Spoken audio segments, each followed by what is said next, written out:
기도하고 시작하겠습니다. 시작. 내가 보지 못하는 것을 내게 보여주소서. 내가 알지 못하는 것을 내게 가르쳐 주소서. 하나님이 나를 위해 예비해 놓으신 것을 위해 나를 준비시켜 주소서. 아멘. 네. 성경에서는 우리의 신앙생활을 건축에 비유하는 것이 많죠. 그쵸? 예. 우리가, 우리의 인생을 이제 건축하는 것으로 이렇게 봤을 때, 수평과 수직을 잘 맞춰야지 사실 높게 건물을 올릴 수가 있잖아요. 그럴 때 필요한 게 바로 다림줄이죠. 다림줄. 여러분 다림줄이 뭔지 아시죠? 예, 다림줄은 바로 하나님의 말씀입니다. 그래서 아모스에도 보면 예수님께서 주님께서 이렇게 표현되어 있죠. 다림줄을 가지고 그 쌓은 담 곁에 서서 아모스한테 묻는 장면이 나옵니다. 아모스야, 네가 무엇을 보느냐? 다림줄을 봅니다. 이렇게 이제 대답을 했죠. 그 다림줄이 바로 하나님의 말씀입니다. 그리고 또 많죠. 반석 위에 지은 집에 대해서도 얘기를 하고, 반석 위에 집을 지어야지 우리가 비바람이 치고 창수가 나도 무너지지 않게 되는 것이죠. 그리고 또 금은 보석으로 짓는 집과 나무와 풀과 이런 것으로 짓는 집에 대해서도 얘기를 하고, 금은 보석은 그 건축의 재료를 이제 나타내고 있죠. 잠언에도 말하고 있습니다. 여러 가지로 이렇게 건축의 비유를 하고 있는데, 히브리서 기자도 우리에게 이 그리스도의 기초 교리에 대해서 얘기를 하면서 터를 닦는 것에 비유하고 있습니다. 우리가 그래서 오늘은 그 기초 교리에 대해서 그런데 그 중에 이제 그 침례에 대해서 우리가 집중을 해서 배우도록 하겠습니다. 히브리서 6장 1절에서 2절 말씀 먼저 읽도록 하겠습니다. 시작.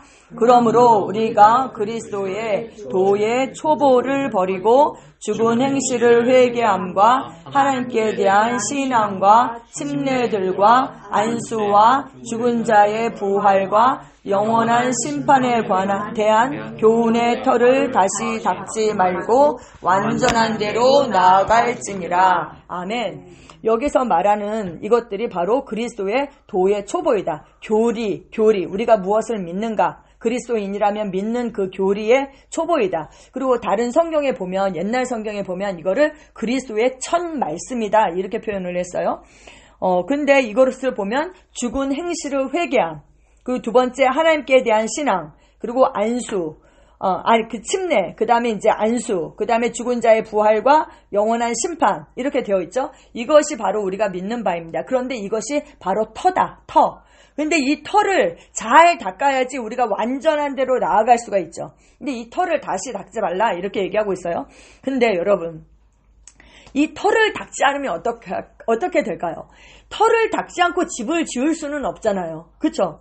근데 우리는 이 터를 닦지 않고 건축 재료를 모으고 가전 제품을 사고 그리고 인테리어, 화려한 인테리어를 꾸밀 것에 대해서 생각하고 이런다라고 생각해 보세요. 그 집이 완전해질 수가 있을까요? 영원히 그 집을 지을 수가 없는 거예요. 이 터가 중요해요. 터가. 그래서 제가 2025년에는 이 터에 대해서 이 교리에 대해서, 기본 교리에 대해서 한번 말씀을 선포를 해야 되겠다라는 그런 생각을 했습니다. 오늘은 먼저 그런데 제가 이것을 볼 때 터를 닦는데 그 터의 첫 번째가 뭐로 시작하느냐? 바로 죽은 행실을 회개함. 그 터를 닦는데 첫 번째가 이 그리스도의 도의 초보, 첫 말씀이 바로 첫 번째가 죽은 행실을 회개함으로부터 시작되는 것입니다. 근데 우리는 이거를 하지 않고 다른 것을 자꾸 하는 것이죠. 베드로가 설교를 했어요. 뭐라고 설교했냐면, 너희가 그 십자가에 못 박은 바로 그 예수님이 하나님이 주와 그리스도가 되게 하셨다. 이렇게 얘기를 했어요. 그랬더니 그 사람들이 양심의 찔림을 받았어요. 그래서 우리가 어찌할꼬 했을 때 베드로가 이르되 너희가 회개하여 각각 예수 그리스도의 이름으로 침례를 받고 죄사함을 받으라. 그리하면 성령의 선물, 다른 또 각주에는 성령을 선물로 받으리라. 이렇게 얘기했습니다. 그랬더니 그 사람들이 다 회개하고 침례를 받았어요. 그날 믿는 자의 수가 3,000명이나 됐던 것이죠. 네, 회개가 먼저인 것입니다. 회개가.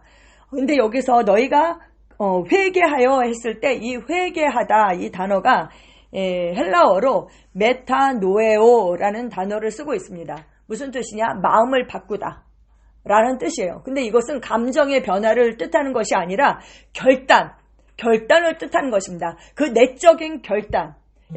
그래서 회개라는 것은 확고한 내적 결단과 바로 회심입니다. 회심. 선택하고 관련이 있는 거예요. 구약에서는 이 회개하다를 히브리어로 슈브라는 단어를 썼죠. 슈브. 돌이킨다는 거예요. 돌이킨다는 거. 이것은 약간 외적 행동에 더 집중된 단어입니다. 근데 신약에서는 내적 이 결심에 더 이제 집중이 되어 있거든요. 그래서 다시 말하면 이 슈브와 이 메타노에오 이 단어를 합성을 하면 내적 회심이 뭐예요? 외적인 돌이킴을 낳는 거예요. 먼저는 심령에서부터 시작이 되는 것이죠. 그래서 내적 회심이 외적인 돌이킴을 낳음으로 완전히 새로운 방향으로 나아가는 것, 그것이 바로 회개인 것입니다. 새로운 방향, 예를 들면 그런 거예요. 하나님이 빛이세요. 근데 우리는 옛날에 그 하나님과 원수가 되었었잖아요. 빛을 등지고 있던 사람들이었어요. 빛을 등지고 있어요. 그래서 그 빛과 멀어지면 멀어질수록 어떻게 돼요? 그림자가 점점 길어지고 더 진해지게 되는 것이에요. 근데 우리가 방향을 돌이켰어요. 그 빛으로 방향을 돌이킨 것이죠. 그래서 빛을 향한 것, 돌이켜서 빛을 향하는 것, 그것이 바로 회개인 것입니다. 이것은요, 우리가 이제 가룟 유다를 이제 예를 들잖아요. 가룟 유다가 스스로 뉘우쳤습니다. 스스로 뉘우쳤어요. 근데 이 뉘우치다 했을 때 이 단어는 메타멜로마이라는 단어를 쓰고 있거든요. 메타멜로마이. 이거는 감정적인 변화를 뜻하는 단어예요. 감정적인 변화. 메타멜로메이는. 그래서 그는 뉘우쳤죠. 후회했어요. 근데 그가 방향을 돌이켰나요? 아니요. 스스로 목매어 죽었어요. 그런데 이 오늘 회개하여 각각 예수 그리스도의 이름으로 침례를 받으라 했을 때 이거는 메타노에오는 선택의 변화. 바로 그것을 뜻하는 것입니다. 감정의 변화와 선택의 변화가 다르죠. 네. 근데 여기 이제 회개, 제가 히브리서 12장 17절 말씀을 적었어요. 우리 함께 읽겠습니다. 시작.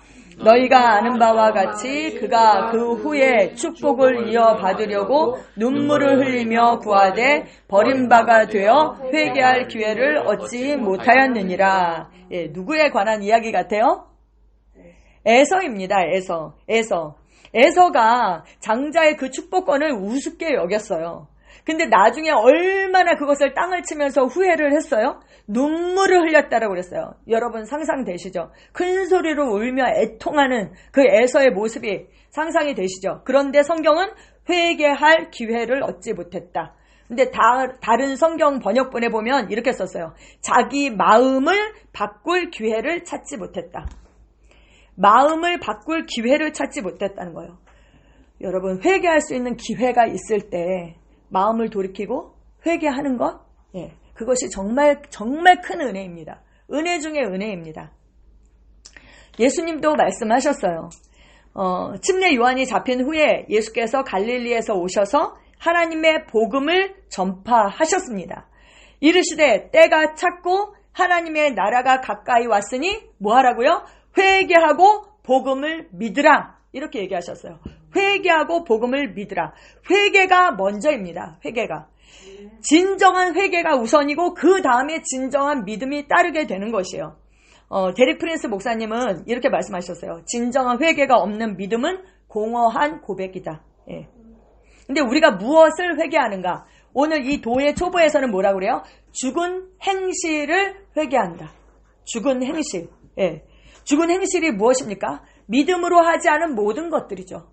내 의로 하나님께 다다르려고 했던 그런 것들, 믿지 않는 것, 이 회개 없이 했던 모든 것들, 내가 주인이 되어서 내 생각으로, 내 마음대로, 육신으로 살았던 모든 것들, 그것을 회개하라 이렇게 말씀하고 있는 것입니다. 그리고 회개하고 복음을 믿으라. 이거 예수님이 하신 말씀이에요. 그럼 복음은 무엇인가? 우리가 너무나도 잘 알죠. 로마서 1장 16절 시작. 이 복음은 모든 믿는 자에게 구원을 주시는 하나님의 능력이 됨이라. 아멘. 복음은 하나님의 능력이다. 이렇게 말씀합니다. 무슨 능력? 구원을 주시는 능력. 죄의 저주에서 우리를 구원하셨다는 거예요. 사망에서 영생으로, 영원한 사망에서 영원한 하나님의 생명으로 구원하셨다. 그리고 사단의 자녀에서 하나님의 자녀가 되게 하신다. 우리는 옛날에 어둠이었어요. 우리의 존재 자체가 어둠이었습니다. 그런데 빛으로, 우리가 세상의 빛이 되었잖아요. 빛으로 구원하는 그 하나님의 능력, 바로 그것이 복음이다. 이렇게 말씀하고 있습니다. 누구에게요? 모든 믿는 자에게. 모든 믿는 자에게.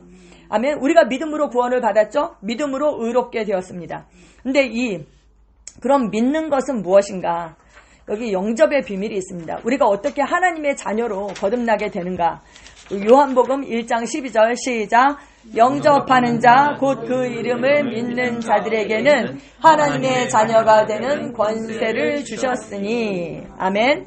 영접하는 자 곧 그 이름을 믿는 자. 영접하는 것이 곧 그 이름을 믿는 것이다. 이렇게 말씀하고 있죠. 그 안에는 생명이 있었으니 이 생명은 사람들의 빛이다. 그 누구예요? 예수님 안에. 내가 곧 길이요 진리요 생명이다. 내가 생명이라는 거예요. 그 하나님 아들 안에 생명을 주셨어요. 그래서 우리가 그분을 영접할 때 우리에게 아들이 있는 자에게 뭐가 있다? 생명이 있다. 예. 아들이 있는 자에게 생명이 있다. 그래서 아들을 영접하면 우리가 생명이 있게 되는 것이죠. 아멘. 네. 근데 그러면 믿는 거 무엇을 그럼 영접의 내용이 있을 거 아니에요. 믿는 그 내용, 영접의 내용이 무엇인가? 로마서 10장 9절입니다. 시작. 내가 만일 내 이불을 예수로 주로 시인하며 또 하나님께서 그를 죽은 자 가운데서 살리신 것을 내 마음에 믿으면 구원을 받으리라. 아멘. 무엇을 믿는가? 영접의 내용 첫 번째는 네가 만일 네 입으로 예수를 주로 시인하며. 주로. 예. 우리 영접이라는 것은 주인을 바꾸는 것입니다. 주인을. 내가 주인 되었던 삶, 사단이 주인 되었던 삶, 내가 주인이 되었다는 것은요, 사단이 주인이었다는 거예요. 내가가 아니라. 사단아, 내 뒤로 물러가라. 예수님께서 그러시면서 네가 사람의 일을 생각한다 이랬잖아요. 사람의 생각, 그게 바로 사단이 주가 된 것입니다. 영접은 주인을 바꾸는 것입니다. 내 영과 혼과 몸의 주인이 예수님이다. 내 생명의 주님, 내 시간의 주님, 내 돈의 주님, 내 관계의 주님, 내 우리 가정의 주인, 그 바로 그분이 예수님이시라고 내 삶을 주님께 맡깁니다. 라는 고백인 것이죠. 근데 우리가 예수님을 믿어요? 여기 있는 분들 다 예수님 믿으시잖아요? 근데 왜 평강이 없는가? 왜 우리 안에 왜 기쁨이 없는가? 왜요? 예수님이 주인 되지 않았기 때문이에요. 주인이라는 건 뭐예요? 그분의 통치를 받는다는 거거든요. 입으로는 주님, 주님, 주님 이래요? 근데 통치를 받지 않아요. 내 감정대로, 내 생각대로 사는 거예요. 그렇기 때문에 그 하나님의 나라가 나를 통해서 나타나지 않는 것이죠. 주님이라는 것은 뭐예요? 통치를 받는다는 거예요. 그분의 통치를 받는 건 뭐예요? 말씀의 통치를 받는 것이거든요. 말씀의 통치를 받을 때 하나님의 나라가 우리 안에 있죠. 우리가 거듭날 때 하나님의 나라가 임했습니다. 의와 평강과 희락의 나라가 임했습니다. 근데 그 나라가 내 안에서 확장되고 우리를 통해서 나타나게 되는 것입니다. 아멘. 예수님을 믿는다는 것은 주인을 바꾸는 것입니다. 주인을. 그럼 무엇을 믿는가? 또 하나님께서 그를 죽은 자 가운데서 살리신 것을 네 마음에 믿으면 구원을 받으리라. 여러분, 이게 너무나도 중요해요. 죽은 자 가운데서 예수님을 살리신 것을 믿으면, 아멘. 그분이 살아계시다는 거예요. 그분이 살아계셔서 오늘 여기에 내 삶 가운데 역사하신다는 것을 믿는 것이고요. 또 죽은 자 가운데서 살리신 것을 믿는다는 것은 전능하신 하나님을 믿는 것입니다. 또 그분을 살리신 것처럼 나를 살리실 것을 우리가 믿는 것입니다. 아멘. 그리고 죽음을 이겼잖아요. 죽음을 이긴 그 생명. 죽음을 이겼잖아요. 죽음을 이겼다는 것은 뭐 더 이상 두려울 것이 없죠. 그 사단의 권세가, 사망의 권세가 파해졌다는 것을 우리가 믿는 것이죠. 네. 여기 아브라함의 믿음, 예수님의 믿음, 나의 믿음에 대해서 우리가 보고자 해요. 아브라함의 믿음, 우리가 믿음으로 아브라함의 자손이 되었잖아요. 아브라함이 무엇을 믿었는가? 바로 이거예요. 바로 우리가 믿은 것을 아브라함도 믿었어요. 히브리서 11장 17절 시작. 그가 하나님이 능히 이삭을 죽은 자 가운데서 다시 살리실 줄로 생각한지라. 비유컨대 그를 죽은 자 가운데서 도로 받은 것이니라. 아브라함이 이삭을 죽은 자 가운데서 하나님께서 그를 다시 살리실 줄로 생각한지라. 믿었어요. 어떻게 믿을 수 있었는가? 하나님의 약속이 먼저 있었습니다. 너의 자손을 이 하늘의 뭇별과 같이 많게 하겠다는 그 하나님의 약속이 있었어요. 그래서 신실하신 하나님을 그가 믿었어요. 하나님이 반드시 약속을 지킨다는 것을, 그 믿음을 하나님께서 의로 여기신 것입니다. 근데 이삭을 바쳐 했을 때 그가 뭘요? 창세기에는 나와 있지 않죠. 근데 히브리서 기자가 우리에게 말하고 있어요. 이삭을 죽은 자 가운데서 다시 살리실 것을 믿었다. 전능하신 하나님을 믿은 거예요. 전능하신 하나님. 할렐루야. 이것이 아브라함의 믿음입니다. 그럼 예수님은 무엇을 믿으셨는가? 성경이 우리에게 말하고 있어요. 히브리서 5장 7절 시작. 그는 육체에 계실 때에 자기를 죽음에서 능히 구원하실 이에게 심한 통곡과 눈물로 간구와 소원을 올렸고. 예수님도 자기를 죽음에서 능히 구원하실 이 하나님을 어떻게 믿었느냐? 자기를 죽음에서 능히 구원하실 이로 믿었다는 거예요. 아브라함의 믿음과 예수님의 믿음이 같습니다. 그래서 예수님께서 자기 영혼을 하나님께 의탁할 수 있었죠. 십자가에서. 자기를 죽은 자 가운데서 능히 구원하실 이라는 것을 믿고 자기를 의탁하신 거예요. 우리와 동일시되어서 죄가 되셔서 십자가에서 죽기로 선택하신 것입니다. 그런데 어떻게 되었느냐? 우리가 예배소서 1장 17절에서 19절 말씀을 계시기도라고 해서 늘 하잖아요. 19절에 믿음의 능력이 얼마나 큰지 알게 해주세요. 우리가 늘 이렇게 기도하잖아요. 그러면서 예배소 1장 20절에서 얘기하고 있어요. 시작. 그의 능력이 그리스도 안에서 역사하사 죽은 자들 가운데서 다시 살리시고 하늘에서 자기의 오른편에 앉히사. 아멘. 예수님께서 믿으셨어요? 근데 그의 능력이, 그 하나님의 능력이, 그 믿음의 능력이 19절에서 믿음의 능력을 얘기하고 있거든요. 그 믿음의 능력이 그리스도 안에서 역사했다. 그리스도 안에서 역사했어요. 예수님은 믿었고 하나님의 능력이 그 안에서 역사해서 어떻게 했어요? 그를 죽은 자 가운데서 다시 살리셨다. 아멘. 그리고 하늘에서 자기의 오른편에 앉히셨다. 이렇게 말씀하고 있습니다. 우리는 그 믿음을 가지고 있습니다. 아멘. 아브라함의 믿음, 예수님의 믿음, 그 믿음을 우리도 가지고 있습니다. 아멘. 초대교회 사도 바울이 어떻게 얘기했어요? 교회에 에베소서 2장 1절에 그는 허물과 죄로 죽었던 너희를 살리셨도다. 아멘. 죽었던 우리를 살리셨다는 거예요. 그러면서 2절에 우리가 너무나도 잘 아는 말씀, 허물로 죽은 우리를 그리스도와 함께 살리셨고 또 함께 일으키사 그리스도 예수 안에서 함께 하늘에 앉히셨다. 이렇게 말씀하고 있는 거예요. 우리가 믿는 것도 바로 그것입니다. 우리가 거듭날 때 하나님께서 예수님을 죽은 자 가운데서 다시 살리신 것을 믿었어요. 아브라함의 믿음, 예수님의 믿음, 우리의 믿음, 초대교회, 그 성도들의 믿음. 그래서 사도 바울은 얘기해요. 고린도후서 4장 4절에 시작.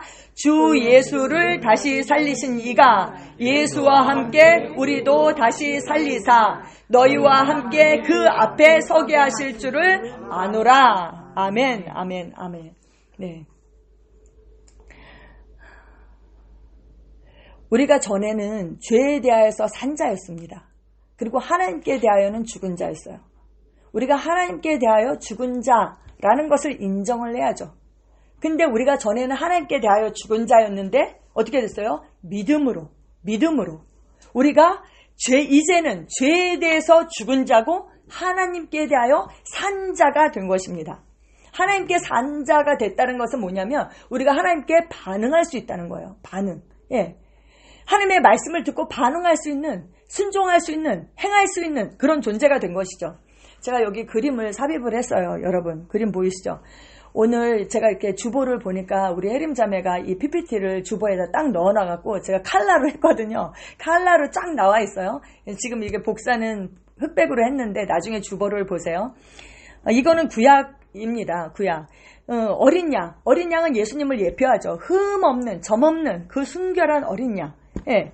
손을 얹어서 뭐를 했어요? 죄를 전가했어요. 우리의 죄를. 예. 죄를 전가했어요. 그래서 뭐예요? 재물과 나를 동일시했어요. 재물과 나를 동일시했어요. 예. 내가 원래는 그 죄 때문에 죄의 삭은 사망이잖아요. 죄의 삭은 사망. 그래서 내가 죽어야 되는데 누가 죽었어요? 예, 어린 양이 죽은 것이죠. 구약 시대에는. 그래서 죄를 덮는 제사였어요. 내가 죽어야 되는데 내가 죽을 수가 없으니까 나의 죄를 그 어린 양에게 전가했고, 예, 그 전가한 그 죄 때문에 양이 죽은 것이죠. 나 때문에 죽은 것입니다. 그런데 여기 그림 보시죠. 율법 시대, 옛날에 구약 시대에는 우리는 옛사람이었어요. 거듭나기 전에. 생명은 피에 있잖아요. 피 때문에 모든 사람이 아담의 자손이고 그 피 때문에 우리는 죄성을 가지고 있어요. 모든 사람은. 그래서 죄의 본성이 을 가지고 있기 때문에 죄를 지을 수밖에 없는 것이죠. 죄성 때문에 죄를 지을 수밖에 없었어요. 그래서 죄를 지을 때마다 뭐를 했어요? 양을 잡고 이렇게 했던 것이죠. 근데 그 죄성은 없이 할 수 없었어요. 죄를 제거하는 것이 아니라 죄를 덮는 그 제사를 지냈죠. 그런데 예수님께서 오셨어요. 신약이에요. 예수님께서 어떻게 되셨어요? 침례 요한이 얘기했잖아요. 보라, 세상 죄를 지고 가는 하나님의 어린 양이로다 했을 때 그들은 딱 알 수 있었죠. 예수님께서 죄가 되셔서 자기의 몸에 우리의 모든 죄, 세상 죄, 인류의 죄를 얹으셨어요. 예수님이 우리와 동일시하신 거예요. 그래서 그분이 죄의 삭을 지불하시고 죽으셨어요. 근데 여기서 끝난 것이 아니라 뭐예요? 부활하셨어요. 그래서 그 생명, 의의 생명을 우리에게 주셨어요. 그래서 이제 우리가 뭐예요? 더 이상 죄의 그 본성을 가지고 있는 것이 아니라 믿는 자는 의의 본성을 갖게 돼요. 이게 바로 새로운 피조물입니다. 그래서 죄성이 아니라 그 안에 뭐예요? 새 생명. 하나님의 생명. 예. 그리고 성령님을 우리 안에 내주하시게 되는 거죠. 그래서 우리 안에서 이 죄에 속한 것이 나온 게 아니라 정말 성령께 속한 것들이 나온 거죠. 기쁨과 평안과 감사와 사랑과 용서와 인내와 등등등 성령의 열매를 맺게 되는 것입니다. 죄의 본성이 없는 그 피, 예수의 피로 우리가 바뀌게 된 거죠. 그래서 우리는 옛사람이 그 생명에서 끊어진 것이고 예수님이 나의 생명이다. 예수님이 나의 생명이다. 우리가 이렇게 고백하는 것입니다. 거듭남. 예, 요한복음 3장 6절에 뭐라고 말씀합니까? 육으로 난 것은 육이요, 영으로 난 것은 영이다. 예, 사르크스는 사르크스를 낳았고 퓨뉴마는 퓨뉴마를 낳았다. 예, 하나님께서 우리를 낳았다. 그래서 우리가 뭐라고 고백해요? 진짜 나는 거듭난 나는 영이다. 이렇게 고백하는 것이죠. 예. 우리는 새로운 피조물입니다. 고린도후서 5장 17절 시작. 그런즉 누구든지 그리스도 안에 있으면 새로운 피조물이라. 이전 것은 지나갔으니 보라 새 것이 되었도다. 아멘. 여러분 이해하셨죠? 그 옛 그림과 지금 이 새로운 피조물의 이 그림을 완전히 이해하셨죠? 아멘. 그럼 이것이 복음이에요. 이것이. 예, 믿음으로 우리가 그리스도 안에서 새로운 피조물이 되었다는 것. 하나님의 생명과 본성을 가진 존재가 되었다는 것. 예, 이것이 바로 복음입니다. 그런데 믿고 거듭났으면 이제 뭘 해야 돼요? 침례를 받아야 돼요. 침례가 세 번째입니다. 첫 번째는 죽은 행실의 회개, 두 번째 하나님에 대한 신앙, 세 번째 침례. 그 예수님의 침례를 보고 싶어요. 예수님의 침례. 예수님은 죄가 없으신 분이었지만 그 죄인의 자리에서 침례를 받으셨습니다. 우리와 동일시하셨어요. 침례를 받으신 이유, 베드로전서 2장 21절에서 22절에 말씀하고 있습니다. 우리 함께 읽겠습니다. 시작. 이를 위하여 너희가 부르심을 받았으니 그리스도도 너희를 위하여 고난을 받으사 너희에게 본을 끼쳐 그 자취를 따라오게 하려 하셨느니라. 그는 죄를 범하지 아니하시고 그 입에 거짓도 없으시며. 아멘. 예수님께서 이 땅에 생명을 가지고 오셨고 우리에게 생명으로 사는 삶을 보여주셨죠. 예수님께서 하신 모든 것은 우리에게 본을 보이기 위함입니다. 왜요? 우리로 하여금 하나님의 아들들로 하여금 그 자취를 따라오도록. 할렐루야. 아멘. 예수님께서 세례 요한에게 침례 요한에게 침례를 받으셔 가셨어요. 침례를 받으려고 하니까 침례 요한이 말렸어요. 아니 어떻게 예수님께서 침례를 받으십니까? 제가 오히려 주님께 받아야 하는데 이랬더니 예수님께서 뭐라고 말씀하셨는가? 마태복음 3장 15절에 시작. 예수께서 대답하여 이르시되 이제 허락하라. 우리가 이와 같이 하여 모든 의를 이루는 것이 합당하니라 하시니 이에 요한이 허락하는지라. 아멘. 예수님이 이제 허락하라. 그러면서 침례를 통하여서 모든 의를 이와 같이 하여 내가 침례를 받음으로 모든 의를 이루는 것이 합당하다. 이렇게 말씀하셨어요. 그랬더니 침례 요한이 허락을 했습니다. 예수님은 의를 이루기 위해서 침례를 받으셨어요. 그분은 죄가 없으신 분이잖아요. 의로우신 분이잖아요. 근데 모든 의를 이루기 위해서 침례를 받는다. 근데 이것이 합당한 것이다. 이렇게 말씀하셨거든요. 아버지의 뜻에 순종하는 외적 행위. 그 바로 침례를 뜻하죠. 그 외적 행위로 그 내적인 의로움을 이루셨습니다. 그리고 나서 실제 사역의 삶으로 들어가셨어요. 그리고 아버지의 뜻을 성취하셨습니다. 내적 의로움을 뭘로 나타내셨어요? 외적인 행위로 나타내신 거예요. 여러분, 우리도 마찬가지입니다. 제가 드리고 싶은 말씀은 바로 이거예요. 그리스도인의 침례도 마찬가지예요. 우리가 회개하죠. 그리고 예수 그리스도의 죽음과 부활에 대한 믿음.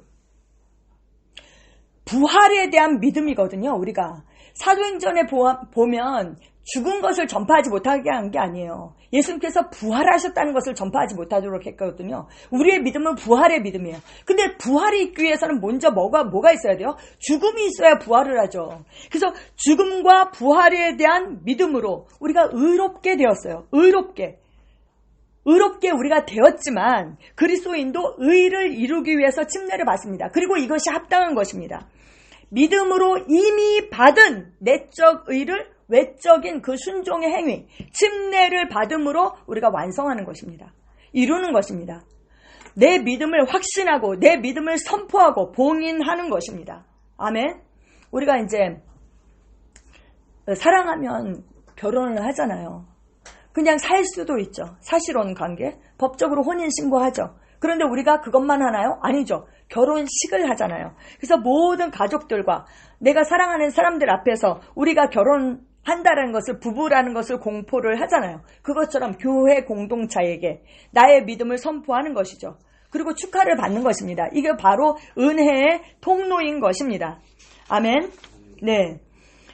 그러면 우리가 그리스도인의 침례에 대해서 좀 더 보고자 해요. 그러면 베드로전서 3장 21절에서도 이 침례에 대해서 얘기하고 있거든요. 침례. 베드로전서 3장 21절 말씀 함께 읽겠습니다. 시작. 물은 예수 그리스도께서 부활하심으로 말미암아 이제 너희를 구원하는 표니 곧 침례라. 이는 육체의 더러운 것을 제하여 버림이 아니요 하나님을 향한 선한 양심의 강군이라. 아멘. 여기 보면 노아의 날 방주에 대해서 얘기해요. 그 앞절에 보면 노아의 날 방주에 대해서. 그러면서 이렇게 얘기해요. 사도 베드로가 방주에서 물로 말미암아 구원을 받은 자가 몇 명이냐? 8명밖에 없다. 노아의 가족들 8명밖에 구원을 못 받았어요. 근데 이 물이 뭘 뜻하느냐? 침례를 뜻하는 거예요. 침례를. 우리가 이제 그 출애굽하는 과정에서도 그 어둠에서 그 세상에서 출애굽을 하잖아요. 그러면서 뭘 지나요? 홍해를 지나죠. 그러면서 홍해에서 뭘 받아요? 침례를 받는 것이죠. 예, 이게 바로 예표입니다. 근데 이 방주에서 물로 말미암아 구원을 받았다 이러거든요. 그러면서 이 물에 대해서 얘기하는 거예요. 물은 예수 그리스도께서 부활하심으로 말미암아 부활을 얘기해요. 이제 너희를 구원하는 편이 곧 침례라. 이 물은 침례이고 그것은 구원하는 표다. 어떻게 해요? 그리스도께서 부활하심으로 말미암아 죽고 부활하심으로 말미암아. 근데 이것은 육체의 더러운 것을 제하여 버림이 아니요 하나님을 향한 선한 양심의 간구다. 이렇게 얘기하고 있어요. 우리의 죄를 씻는 것이 아니라는 거예요. 우리의 죄를 씻는 침례라면 그것은 침례 요한의 침례입니다. 그렇잖아요. 침례 요한이 했던 그 침례는 죄를 씻는 침례였어요. 근데 사도 바울이 사도행전에 보면 침례를 받지 않고 그냥 침례 요한의 침례만 받은 사람들을 다시 침례합니다. 복음을 믿고 다시 침례를 하거든요. 예. 그리고 그들이 성령 침례를 받게 되죠. 믿을 때에. 그렇습니다. 그래서 이것은 죄를 씻는 침례가 아니라 우리의 내적 의를 이룬 것을 외적인 행위로 나타내는 것이고, 그리고 이것은 하나님을 향한 선한 양심이다. 마음. 그 어떤 성경에는 마음이라고 이렇게 표현한 것도 있는데, 선한 양심의 강구다 이렇게 얘기하거든요. 침례의 필수 조건은 뭐냐? 예수 그리스도의 그 부활을 믿는 자가, 그렇죠? 하나님이 그를 죽은 자 가운데서 살리신 것, 부활을 믿는 자가 영으로 반응하는 것입니다. 양심은 영에 속한 거예요. 선한 양심. 그래서 영으로 반응하는 거예요. 하나님을 향한 선한 양심의 강구다. 뭐예요? 이제 우리가 죄에 대해서 죽은 자요 하나님께 대하여 산 자라는 것을 우리가 나타내는 것이죠. 아멘. 예. 주님께서 승천하시기 전에 제자들에게 얘기하셨어요. 뭘 하라고요? 마태복음 28장 19절에서 20절. 시작. 그러므로 너희는 가서 모든 민족을 제자로 삼아 아버지와 아들과 성령의 이름으로 침례를 베풀고 내가 너희에게 분부한 모든 것을 가르쳐 지키게 하라. 볼지어다 내가 세상 끝날까지 너희와 항상 함께 있으리라 하시니라. 아멘. 가서 모든 민족을 제자로 삼으래요. 그래서 뭘 하라고요? 아버지와 아들과 성령의 이름. 성령의 이름은 뭐예요? 예수 그리스도. 예수 그리스도의 이름으로 침례를 베풀어라. 이렇게 말씀하고 있거든요. 그래서 침례를 통하여 일생을 예수님의 제자로 살겠다라는 결단을 하는 것이고요. 그리고 제자가 되기 위한 그리스도인의 그 삶의 출발점, 바로 그것이 침례인 것입니다. 아멘. 그러면 여러분, 제가 한번 질문해 볼게요. 유아 세례가 성경적일까요? 유아 세례. 첫 번째, 죽은 행실에서 회개할 수가 없죠. 두 번째, 믿음을 고백할 수가 없잖아요. 근데 유아 세례는 그거는 천주교의 사실 잔재이고요. 근데 이제 신앙 고백, 부모들의 신앙 고백 면에 있어서 이 아이를 정말 내가 믿음으로 하나님의 말씀으로 잘 기르겠습니다. 그런 마음의 결단, 그 하나님 앞에 헌신하는 것, 그리고 그 아이를 이렇게 하나님께 드리는 것은 아름다운 것 같아요. 그 믿음의 고백 자체는. 근데 반드시 아이가 자기 의지로 선택할 수 있는 나이가 되면 자기가 예수님을 영접해야 되고, 그리고 자기 신앙을 고백해야 되고, 그리고 침례를 받아야 하는 것입니다. 저는 그렇게 생각해요. 사실 제가 유아세례 받았잖아요. 왜냐하면 저희 부모님이 이제 모태 신앙이니까 유아세례 받았어요. 제가 유아세례 받을 때 우리 부모님께서 그 교회에 큰 이제 시계 달려놓은 것도 거기 유아세례 이렇게 해서 걸어놓은 거를 제가 보고 자랐어요. 근데 저도 다시 침례를 받았어요. 근데 이제 저도 성인이 돼서 제가 선교지에 가서 다시 바다에서 침례를 받았습니다. 왜요? 믿음의 그 고백이죠. 다시 선포하는 거예요. 그래서 침례의 영적 의미, 여기 이렇게 제가 아까 적어놨는데요. 로마서 6장 5절 8절에 보면 만일 우리가 그의 죽으심과 같은 모양으로 연합한 자가 되었으면 또한 그의 부활과 같은 모양으로 연합한 자도 되리라. 먼저는 죽으심과 같은 모양으로 연합하는 거예요. 그래서 침례는요, 그리스도와 동일시입니다. 구약에는 그 제물과 우리를 동일시했어요. 제물. 그래서 나 대신에 양이 죽었어요. 그리고 예수님께서 침례를 받으심으로 우리의 자리에 서셨어요. 그래서 우리와 동일시 하셨고 십자가에서 나로서 죽으신 거예요. 어린 양이 되셔서, 하나님의 어린 양. 그래서 나와 동일시 하셨어요. 근데 침례를 받음으로 우리가 그리스도와 동일시 되는 것입니다. 만일 우리가 그리스도와 함께 죽었으면 또한 그와 함께 살 줄을 믿는다. 이렇게 얘기했습니다. 그래서 그리스도인에게 침례의 영적 의미는 무엇이냐? 그리스도와 동일시입니다. 예수님과 함께 죽고 장사되고 물속에 푹 들어가면서 장사되고 일어날 때 부활하고 같이 승천하는 것이죠. 그래서 세례보다는 뭐예요? 우리가 침례라고 하죠.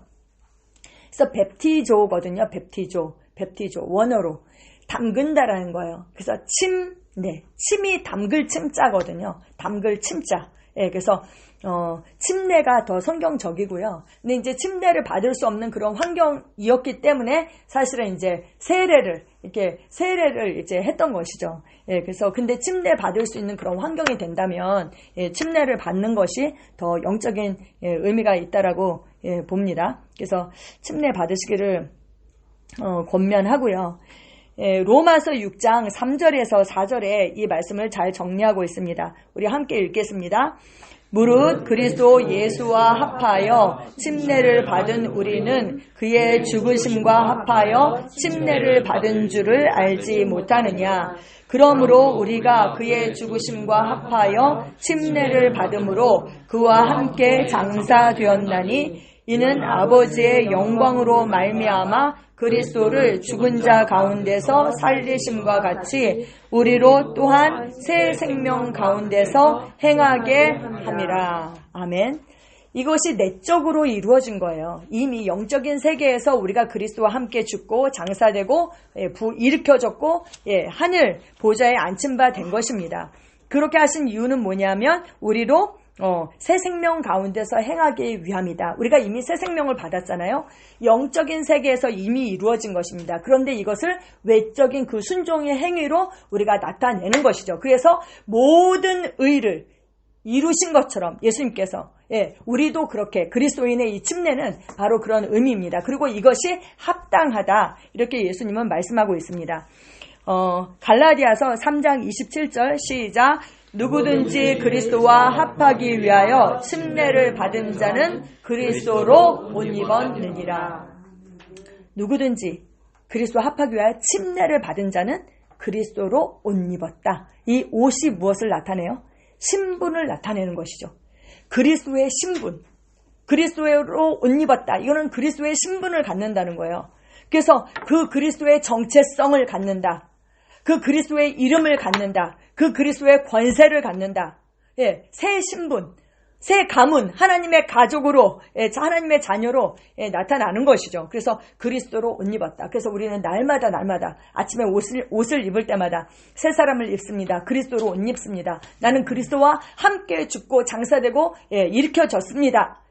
부활했습니다. 이것을 고백하는 것입니다. 아멘, 아멘. 그것을 꼭 기억하십시오. 그러면 침례를 받은 후에 그리스도로 옷 입었으면 우리가 어떻게 살아야 하는가?